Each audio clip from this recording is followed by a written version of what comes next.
వినాయక చవితి వచ్చేస్తుందో. అందరికీ తెలిసిందే ఈ ఆగస్టు 27న వినాయక చవితి అని. ఏంటి మాకు తెలీదా అనుకుంటున్నారా? అసలు వినాయక చవితి అంటేనే స్పెషల్ కదండి.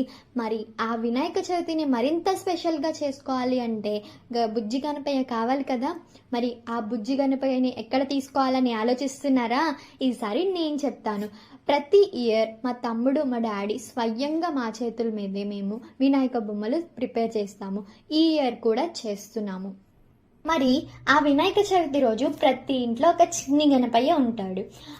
అలాగే కొంతమంది వేరే వేరే విగ్రహాలు తీసుకొచ్చి పూజ చేస్తూ ఉంటారు. మట్టి విగ్రహాలు కాకుండా అవి అవాయిడ్ చేయండి. మట్టి విగ్రహాలకే ఎక్కువ ప్రిఫరెన్స్ ఇవ్వండి. ఒక సింపుల్ లాజిక్ చెప్తాను.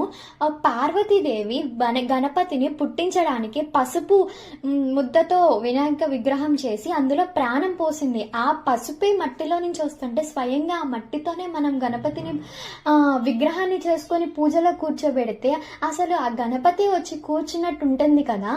ఎక్కువ మట్టి విగ్రహాలకే ప్రిఫరెన్స్ ఇవ్వండి. మీకు అవి కొనుక్కోవడానికి ట్రై చేయండి.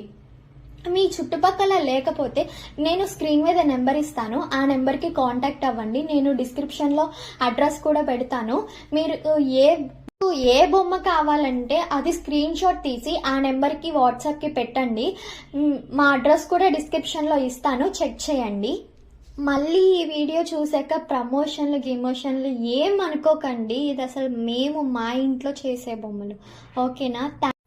వీడియో నచ్చితే లైక్ చేయండి. Thanks for watching.